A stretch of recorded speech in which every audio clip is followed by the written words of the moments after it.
Quirguistão. É um país montanhoso e remoto na Ásia Central. Antigamente foi parte da União Soviética. É aqui que 3 caçadores vieram para uma viagem inesquecível, em busca da rara ovelha Marco Polo. O Marco Polo é provavelmente o carneiro mais majestoso que se poderia ver em qualquer lugar do mundo. Spookspan está aqui com seu pai, Danny. Vamos nessa. A viagem é o auge da paixão de suas vidas pela caça. Éramos pessoas do interior, não da cidade. Cresci caçando, pescando, correndo para cima e para baixo nos riachos e rios. Caçar faz eles irem para longe de suas casas no Tennessee. Mas, sem dúvidas, essa é a jornada mais aventureira até hoje. Eu realmente não sabia nada sobre o Quirguistão. Eu só sabia que era montanhoso. Dá um tchauzinho pra câmera, pessoal. Juntando seu pai e filho, está um amigo de caça de Spook, o canadense Clay Lancaster. A maior atração da caça é a aventura. Muita gente acha que é só sair atirando por aí, mas não é isso. É sobre escapar das cidades, dos telefones, das pessoas e subir altas montanhas.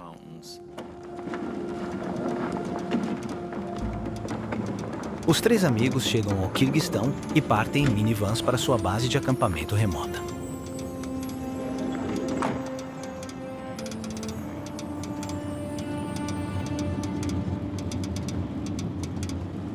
São 36 horas de viagem.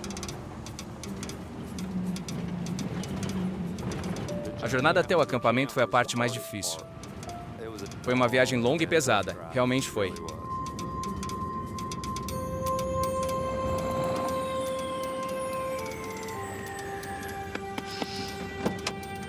Vamos lá, Clay. Hora de acordar. Já chegamos? Me lembro de acordar e pensar, uau, tá muito frio. Meus pés estavam frios e meu corpo estava frio.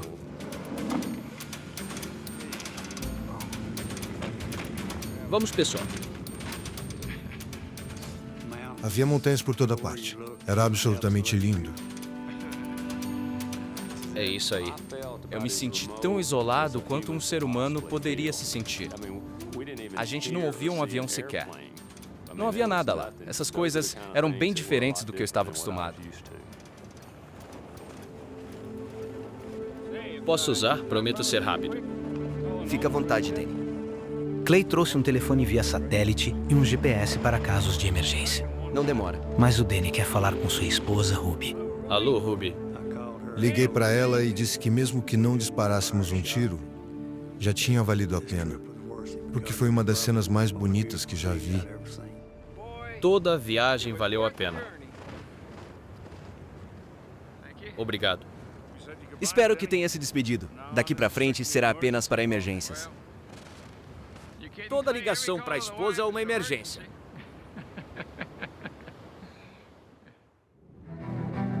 Filmagens do Clay. Os caçadores estão em uma excursão sob medida, organizada na América. Em um acampamento remoto a 8 horas da cidade mais próxima.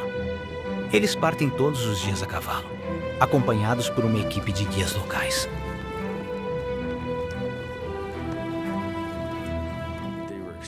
Eles eram muito amigáveis, extremamente orgulhosos de seu país e realmente queriam te ensinar as coisas.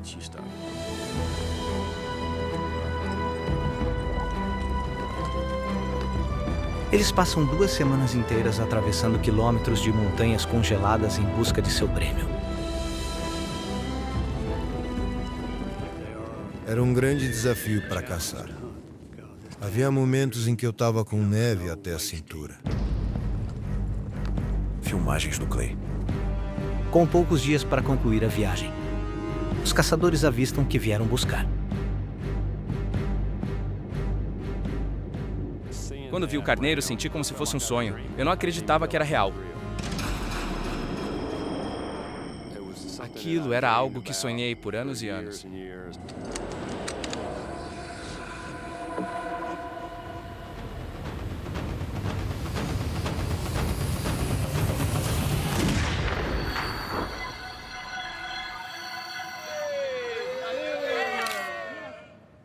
A caçada foi muito satisfatória.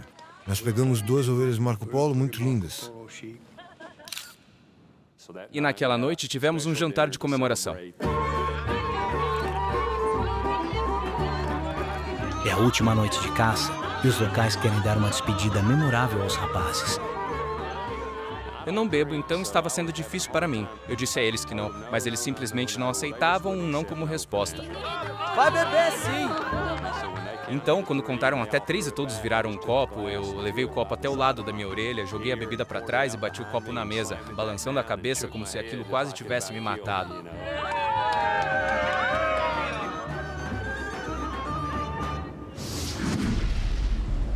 John. Após conseguirem seu troféu, os caçadores estão ansiosos para voltar para casa. Danny, Spook e Clay deixam o acampamento para viajar até a cidade mais próxima, a mais de 480 quilômetros de distância. Mas ao iniciarem a jornada de 8 horas, o tempo começa a fechar. Tinha nevado bastante. A estrada por onde viemos já não dava mais para vê-la porque o vento soprou e a cobriu completamente. Me afastei da van e lembro de ter feito uma marca na neve.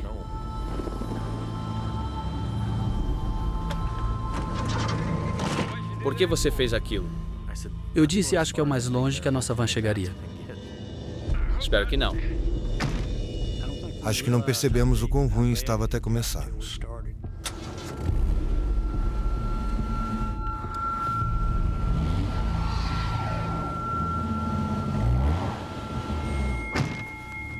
Até que eu estava sendo otimista. A neve está muito profunda para a minivan. Mas agora os guias locais decidem descer as montanhas para tentar escapar da nevasca iminente. Foi então que disseram que a gente tinha que entrar no caminhão. E eu lembro de pensar, eu avisei. Era um veículo militar antigo, estava todo aberto. O vento soprava direto na cara. Não era nada confortável lá atrás. Era para ser uma caçada VIP e aquilo fazia parte do que deveria torná-la tão especial. Fazíamos piadas sobre isso, só brincando com a situação. Tipo, não parecia muito com um tratamento VIP.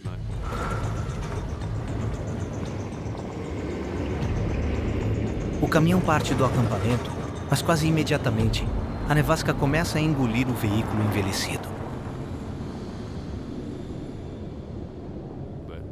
Não andamos nem 1 quilômetro até ficarmos realmente atolados.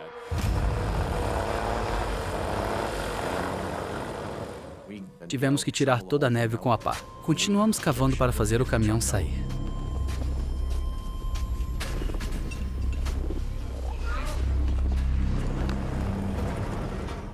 Todo mundo começou a empurrar. E aí ele voltou a funcionar.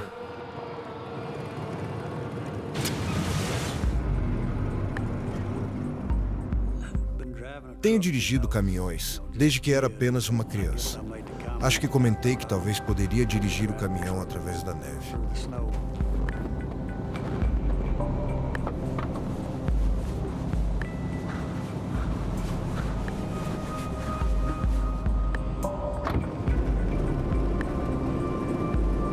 Com o Danny no volante, eles lutam para continuar através da neve.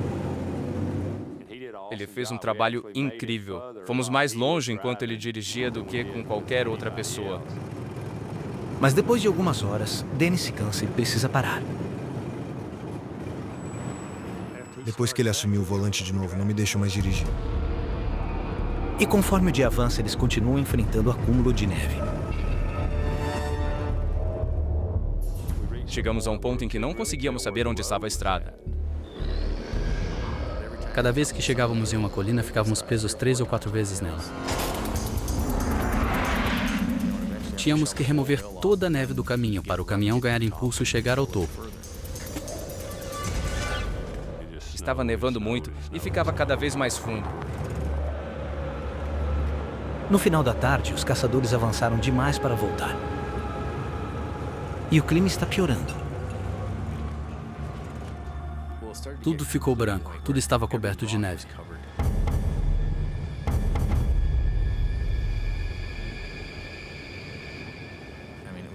Havia apenas branco. A neve não parava de cair e nada parecia familiar. Estávamos num vale enorme. e ficando cada vez mais presos em situações piores. As horas passam. A luta para avançar está cobrando seu preço. A neve ficou tão profunda que bloqueou tudo. Não dava para avançar 10 metros.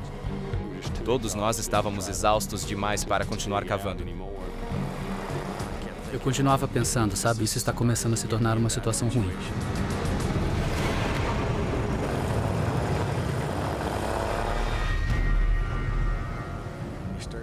Você começa a ver seu progresso diminuir de 200 ou 300 metros de cada vez para 2 ou 3 metros. É aí que você percebe que acabou.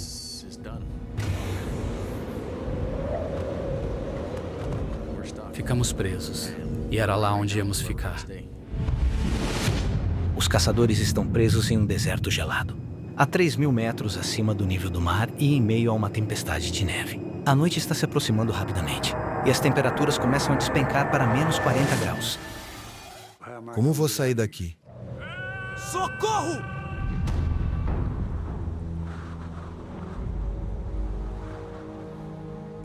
Decidimos parar e esperar a noite passar e, com sorte, encontrar uma maneira de sair. É aí que você começa a ficar um pouco apreensivo. Tipo, como vou sair daqui? Os caçadores sabem que não tem outra opção a não ser ficar parados no meio do nada. Vai ser uma noite daquelas com certeza. A situação piorou e se tornou um problema sério. À medida que a noite cai, as temperaturas despencam. A exposição a esse frio extremo pode matar seres humanos em minutos. Apenas com seus trajes de neve e uma lona fina, eles têm que se agrupar para ficar o mais aquecidos possível. Chegou a uns 30 ou 40 graus abaixo de zero naquela noite. A parte de trás do caminhão estava lotada e fazia muito frio. Aquela não foi uma noite divertida e confortável.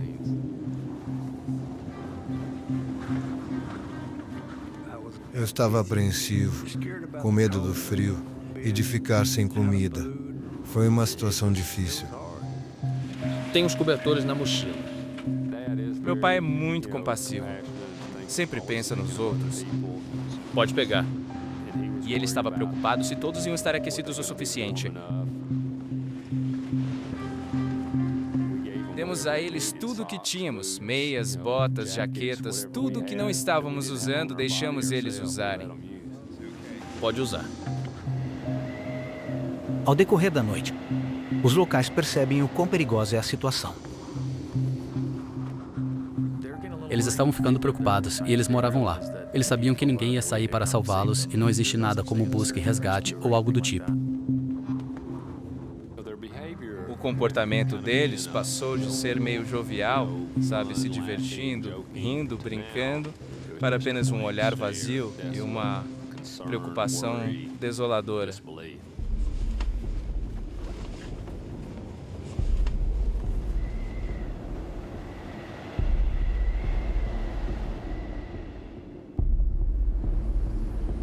Os caçadores sobreviveram a uma noite amargamente fria. Dia 2. Mas o amanhecer não traz alívio no clima. E quando Clay sai do caminhão, ele leva um choque. Durante a noite, o caminhão foi engolido por um manto branco. Clay agora já não pode distinguir a terra do céu. Não havia nada para ver, era apenas uma paisagem sólida de neve. Estávamos neste vasto vale. Ninguém sabia onde estávamos. Foi uma sensação angustiante. Para piorar a situação, os guias locais começam a recorrer aos ocidentais em busca de sugestões sobre o que fazer a seguir. Se você tira a rotina normal deles, eles não têm a menor ideia do que fazer.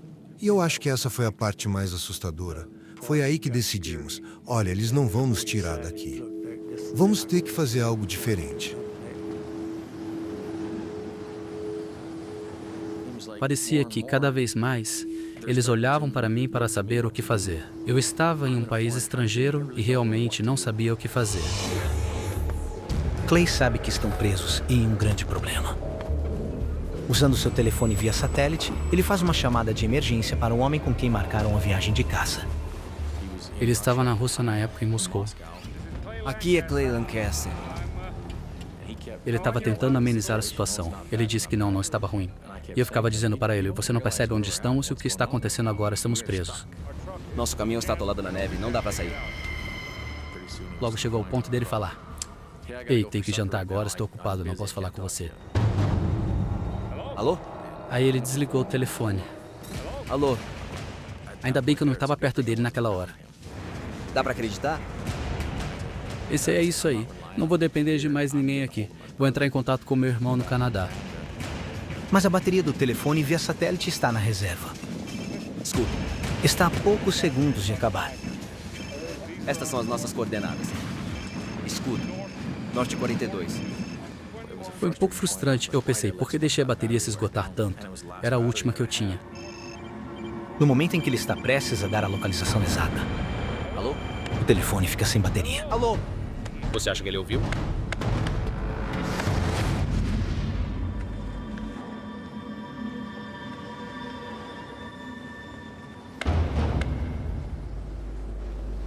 Sem telefone. Os caçadores estão agora completamente isolados. Tudo que eles podem fazer é se encolher e tentar se manter aquecidos. Muito obrigado. Nós entramos no modo de sobrevivência e eu só pensava na Ruby. Os instintos humanos de sobrevivência realmente entram em ação quando você está numa situação em que precisa fazer algo para sobreviver. Os caçadores e os guias terminam as últimas migalhas de comida. Sem mais nada para comer, eles vão enfraquecer e sucumbir ao frio rapidamente. Já se passaram 24 horas desde que saíram do acampamento. E começam a duvidar se serão resgatados algum dia.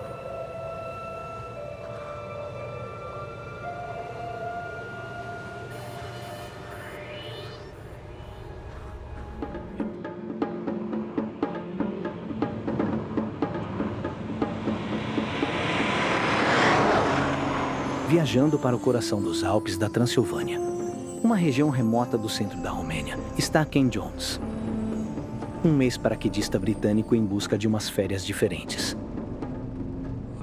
Eu me considero uma pessoa bem nômade. Geralmente passo muito tempo sozinho. Sempre tive essa ânsia de viajar, de me aventurar por aí. Parece que está no meu sangue. Fico inquieto, eu simplesmente preciso ir. O histórico militar de Ken lhe deu um gosto por aventuras extremas. E ele escolhe se desafiar em uma das paisagens mais selvagens da Europa. A Romênia atendia a muitos dos meus requisitos. Eu só queria sair do caminho turístico. Eu queria um desafio, um lugar que fosse difícil de verdade para mim. Ele está em uma missão solo para escalar o Monte Moldovano. Mas não é para qualquer um. Com 2.530 metros, é o pico mais alto da Romênia. E nas profundezas do inverno, até mesmo chegar à montanha já é arriscado. Foi uma jornada louca e perigosa.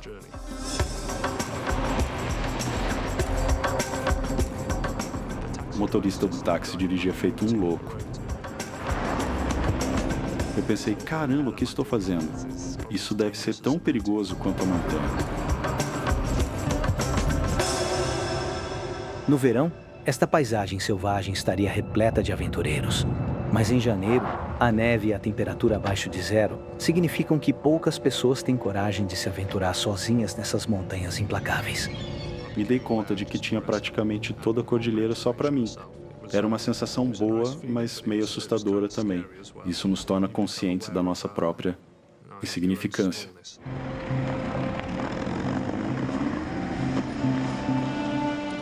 Normalmente, é uma subida de 2 dias até o topo da montanha. Mas Ken, o ex-militar em ótima forma física, desafiou-se a conquistá-la em um único dia. Eu e meus irmãos sempre fomos competitivos. Sempre competíamos até o ponto de ônibus e no caminho para a escola, tudo era uma corrida. John.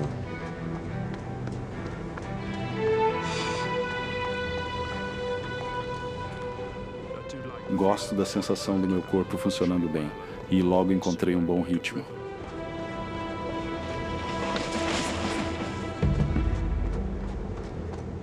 Sou louco por liberdade.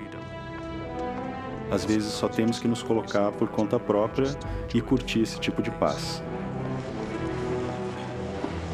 Ken avançou rapidamente pelas encostas inferiores. Mas o terreno perigoso à frente ameaça sua ambiciosa investida pelo cume.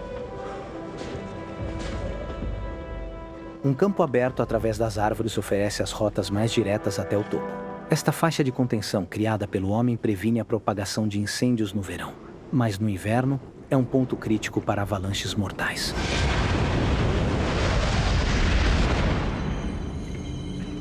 Fiz um curso de combate ártico no exército e sabia da chance de avalanches. Eu estava bem treinado nos procedimentos e em como lidar com elas.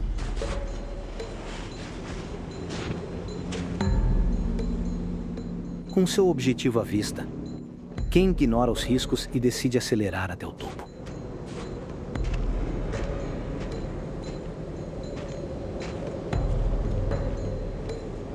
A neve nessas partes superiores da encosta era mais como um pó fino.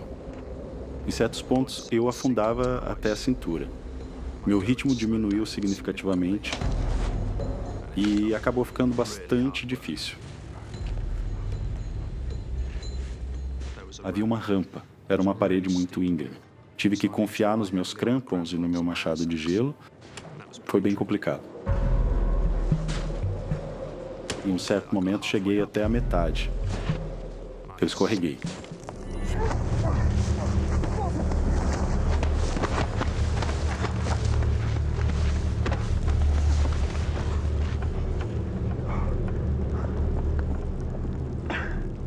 A queda serve como um aviso.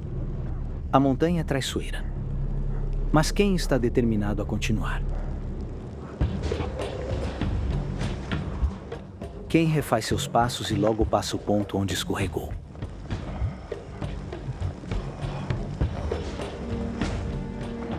Com esforço, vem a recompensa. Sua escolha de localização extrema está começando a valer a pena.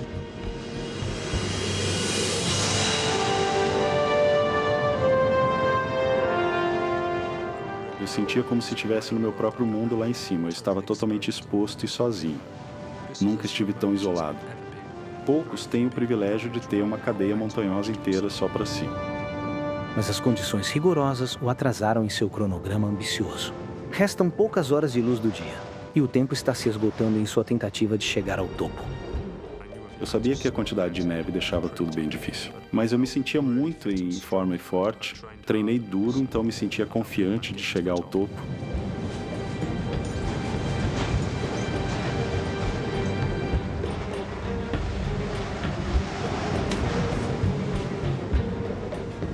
Sua habilidade atlética e determinação extraordinária o levam a alcançar seu objetivo.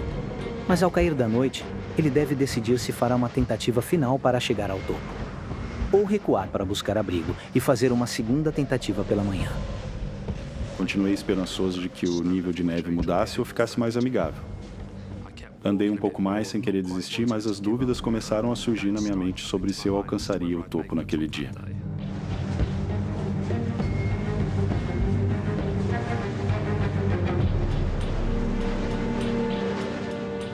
Chegar ao topo é sempre importante. Mas há um momento em que temos que dizer basta, não faça nada imprudente.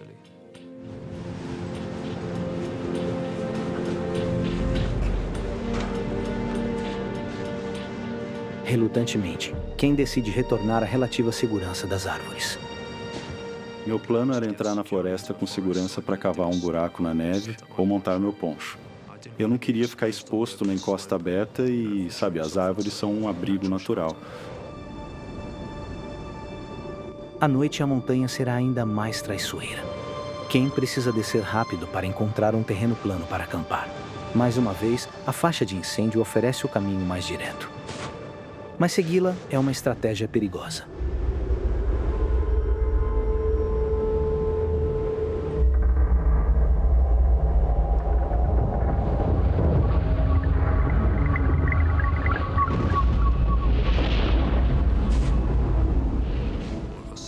De repente, ouvi um barulho vindo lá do topo da montanha. A princípio, pensei que fosse algum animal. Era tão estranho e sobrenatural. Nunca tinha ouvido nada parecido antes.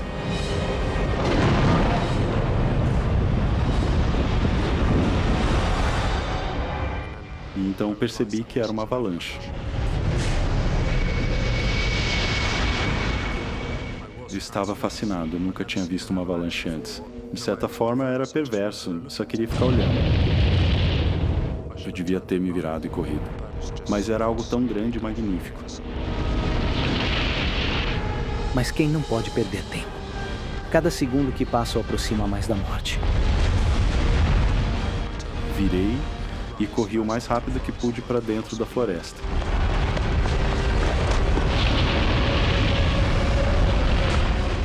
E todo o tempo eu sentia como se estivesse me perseguindo.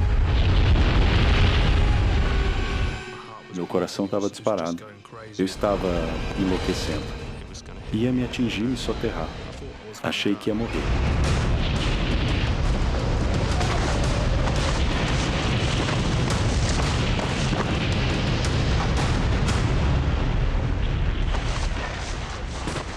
Ken se joga para a segurança no último segundo.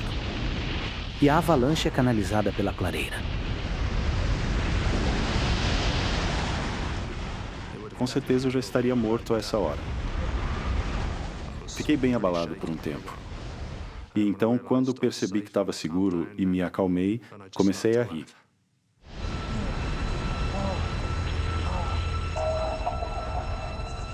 Ele escapou por um triz.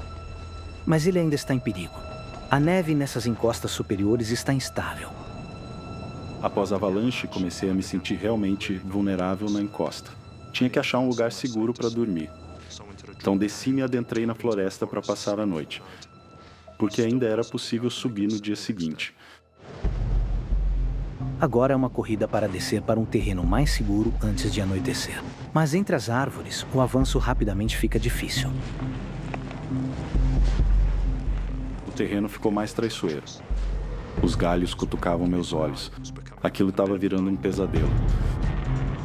O terreno irregular e a inclinação da montanha o forçam a voltar para o terreno aberto. Eu sabia que o caminho mais rápido era descer pela clareira entre as árvores. Eu não queria me aproximar de novo, mas eu não tinha escolha. Tinha que descer por lá. Mas pegar esse atalho é um risco sério. Em sua corrida contra a luz, quem decide que vale a pena correr o risco? Mas sua sorte acabou. A montanha está prestes a mostrar como ela pode ser mortal.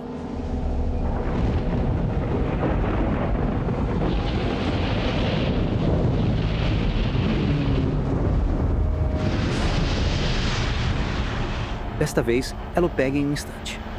É correr ou morrer.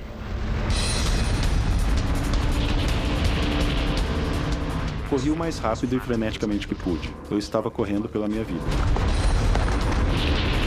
E então, antes que eu percebesse, fui tirado do chão.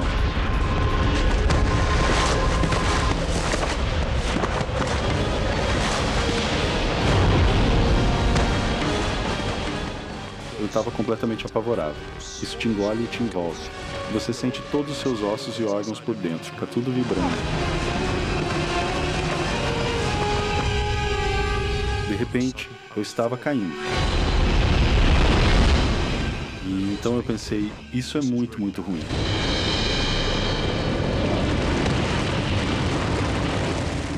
Caí bem sobre minha bunda. E eu vi um estalo enorme. Era o meu quadril se despedaçando e a cabeça do meu fêmur quebrando.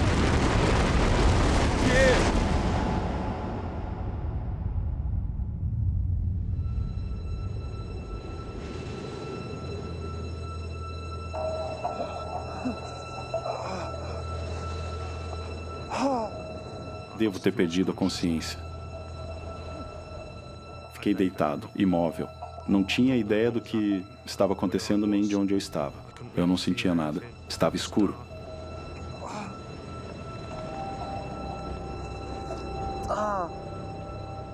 A queda causou um corte sangrento na cabeça dele. Mas quem está prestes a descobrir que seu corpo sofreu um golpe muito mais mortal? A dor finalmente me atingiu. Ai. Foi agonizante, como se um ferro em brasa estivesse perfurando a lateral da minha perna.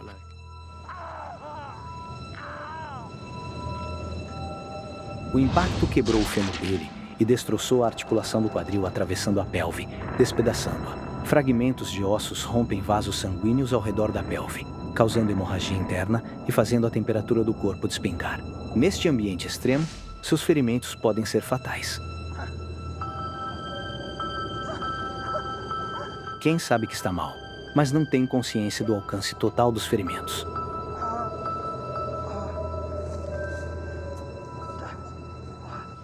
Sentei e comecei a avaliar a minha situação. Quando coloquei a mão esquerda na perna, senti algo úmido e pegajoso. Eu tinha um grande ferimento aberto de alguns centímetros no lado do meu quadril esquerdo. Estava sangrando bastante. Ele precisa agir rápido para impedir perda de sangue, o que poderia comprometer suas chances de sobrevivência. Consegui me forçar a rolar meu corpo de lado. Peguei o kit de primeiros socorros do meu bolso. Isso pareceu estancar o fluxo de sangue. Depois de colocar o curativo, puxei as calças de volta para cima e decidi não olhar mais para lá. Meu instinto natural foi tentar levantar e caminhar. Minha perna estava doendo, mas eu não tinha certeza se estava quebrada.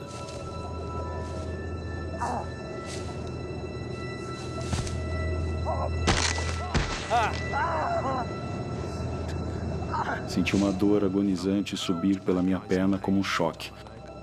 Ali ficou claro, eu não iria conseguir andar de jeito nenhum. Minha perna estava destruída. Era uma situação desesperadora. Ele precisa urgentemente de um médico, mas está a cerca de 13 quilômetros da vila mais próxima e não tem celular nem nada. Com disciplina militar, ele está preparado para as condições rigorosas. Mas a avalanche arrancou sua mochila e enterrou mais acima na montanha. Fiquei sem todos os meus suprimentos, meu saco de dormir, meu fogareiro, minhas refeições, tudo que eu precisava para sobreviver.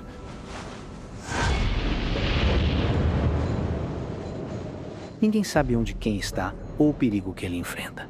Se ele quiser enganar a morte, a resistência e a autoconfiança que o trouxeram até aqui devem agora tirá-lo desta. Mas ele enfrenta um dilema difícil. Subir, na vã esperança de encontrar seu kit salva-vidas, ou preservar tempo e energia preciosos e descer em busca de ajuda. Foi realmente difícil saber o que fazer e tomar uma decisão. As consequências de uma decisão errada poderiam ser fatais. Então, ele avista sua lanterna. Ela tinha caído da mochila e milagrosamente tinha acendido. Essa lanterna agora era meu melhor meio de sobrevivência.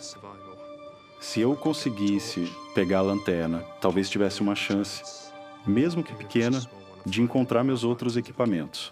Eu teria um pouco mais de comida, teria um saco de dormir. Era uma distância pequena, mas era tão doloroso e tão difícil de percorrer o terreno.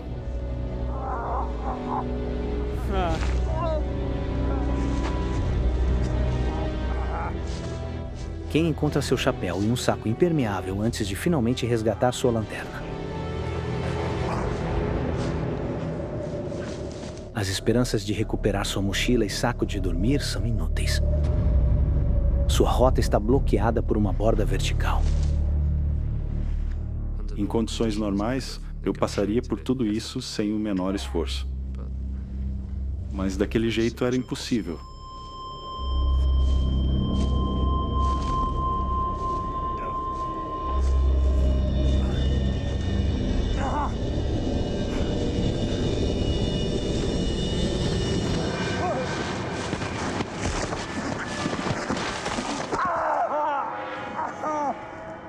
Foi um esforço patético. Simplesmente caí para trás. Minha perna dobrou-se por baixo de mim e eu só senti uma torção na junta. Ele tem duas opções: continuar procurando suas coisas